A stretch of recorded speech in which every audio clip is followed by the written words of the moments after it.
Indianapolis Motor Speedway, a place notable for names like Foyt, Unser, Andretti, and Mears. Except for today, we're taking the 87s there. We're headed to Indy this week, guys, for this week's Legends/87 series. Indy's affectionately known as the Brickyard, opening in August of 1909. It was actually originally paved with bricks. The only part left of it at this point is the start-finish line, which is 1 yard. Winners get to kiss the bricks at the end of the race. It's pretty much a staple between IndyCar and NASCAR. It's a 2.5 mile rectangular oval, 9.2 degrees of banking in the turns. So while you have these great big long straightaways, you're only going to have so much before you got to slam the brakes and dive it off into the corner. Jeff Gordon was your original Brickyard 400 winner in 1904 that also saw one of the winningest drivers in history, A.J. Foyt, make his last attempt at Indy. Kevin Harvick holds the lap record set in 2018 with a 48.638. So there's a lot of key things to take away before we dive into this. The corners are very, very easy to overdrive, especially in a fendered car. In an Indy car, it's flat out around this place. But in a stock car, it's very different, and especially with this setup, as the track bar does not lend itself to the right rear digging in, it's more on the left rear. So that right rear is going to slide a lot. If you come in too hot, the rear is going to walk. If you do some hard braking in the middle of the corner, it's going to push the whole car through the corner, and you've only got the short chutes to try to get it straightened back up and get ready for the next run out. But by the time you've already slid in that initial corner, you're already giving up time. I expect lap times to drop off very quickly and then hopefully stabilize out from what I saw from my testing with what I'm going to show you here in just a minute. Do all your braking ahead of the corner. So before you turn that thing off and dive it into the corner, make sure you're down to the speed that you need to be to dive it off into the corner, and let it roll and try to save tires as much as possible. When you go to exit out of 2 or 4, be mindful of when you're hitting the gas. Be smooth on that accelerator. Get out of the corner smooth. Don't try to rush it. Same thing as what's going to hurt you coming in. Sliding is going to hurt you coming off, and all you're going to do is cook that right rear off. So that being said, with both of the setups that I've tried for this week at Indy, I did not notice a major issue on the right front. The major issue seems more with that right rear, so be prepared for that. Pressure on that right rear isn't overly high, so the key things are don't oversteer it through the corner. Just kind of float it through, be nice to it.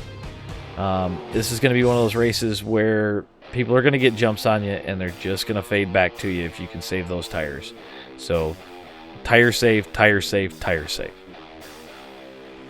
Now, rolling into this, I tested, again, both setups like we always have, 20 laps.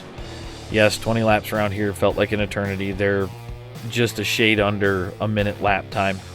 But going into it, and the 12-to-1, no offset, straight out of the box. The car feels planted, but don't be fooled by it. Like I said earlier, the right rear is very, very, very easy to burn off on this thing. So you have to be, if you're going to run the 12-to-1, you've got to be very smooth with your inputs, because a little bit of twist too hard to the left and you'll feel that car start to rotate around on you. As evident by the tire wear, the right front, we were at about 83%. That right rear was at 75%, with the hotter tire being the right front at 228. I was actually pretty shocked by the 75% tire wear on the right rear, because I really wasn't overdriving it that much. Just trying to just be smooth, get it through the corner, put in good lap times. So it's kind of shocking. The best lap that I put down with this was about a 55.7, and that was probably being pretty conservative.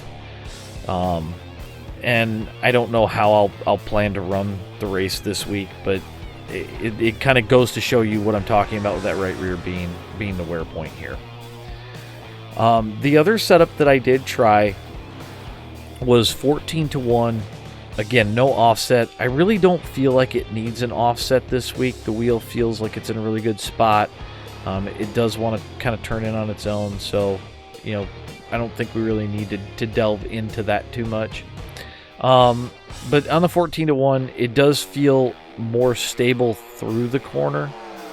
It did seem a little less hard to oversteer, and it also felt like because it was less hard to oversteer, it didn't seem like it wanted to burn that right front or right rear up as bad. Tire wear on this set over 20, right front was at 89, that right rear was at 81, so we're up 6% from where we were with the 12:1. Temps also came down by about 20 degrees. That right front was at 208, so being the flatter track, you might look for that. The 14:1 feels really nice. It seems to track very well. I was very, very impressed with it. Some other things that I didn't play with because it just felt like it was too loose was the brake bias. I didn't drop it. It's at about 51.8, I think, right now. You might try to put that more to like 55 or 56 to see if you can't tighten the car up a little bit more. But be mindful, you don't want to be plowing into the wall in the short chute. So it's kind of a trade-off on what you want to do there. The other couple of things, I did try running a 2-tire set after running on 4 tires, and it just didn't seem like it would work that well. I say that because usually what we've seen is if the left sides are up fairly high, and they were about 86 to 90 depending, I put 2 right side tires on it, and when you go through the corner, the right just really wants to over rotate that car, and it just starts walking. I mean, maybe if you can hang on to it pretty well, it might wind up working out for you. I just don't really see the advantage for 2 tires here unless something changes in this set from when I made the video, but I don't anticipate that happening.